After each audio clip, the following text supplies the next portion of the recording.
DJ Ram प्रदेश Gopalganj, DJ Ram प्रदेश गोपालगंज। नाचे अइलू बिहार में सभे पागल बावे तोरा प्यार में। लाहे लाहे नाच बबुनी हो बाच हमके बड़ा वजन खीसहू।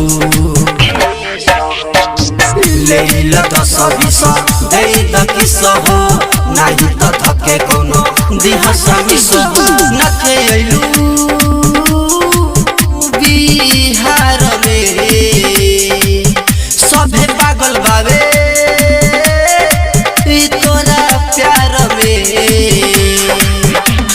लाहे लाहे नाच बबुनी हो बाच हमके बड़ा वजन खीसहू। लेला 10-20 दे द किसहू नहीं तो थके कोनो दिहा समिसहू।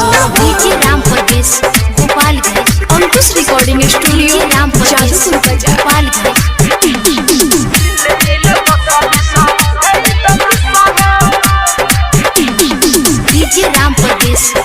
डीजे राम प्रदेश गोपालगंज।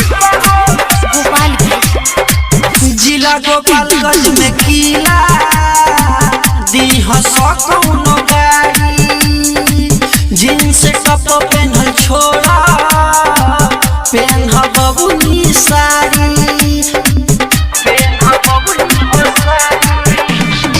जिला गोपालगंज में किला दीह सकौनो गाड़ी। जींस टॉप पेन्हल छोड़ा पेन्ह बबुनी साड़ी। अरे चौकी पलौकी लड़का सब छौकी समझेलू अपना के मिसहू। लेला 10-20 दे द किसहू नहीं तो थके कोनो दिहा समिसहू। डीजे राम प्रदेश गोपालगंज, डीजे राम प्रदेश गोपालगंज।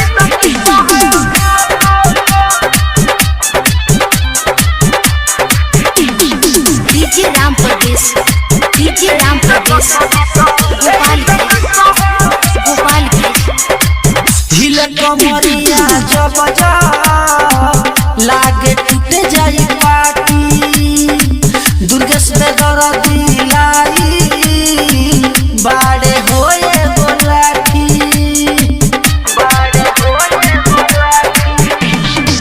हिले कमरिया जब जा लागे टूटे जाई पाटी। दुर्गेश में दर्दी लैले देखो हो बड़का लाठी।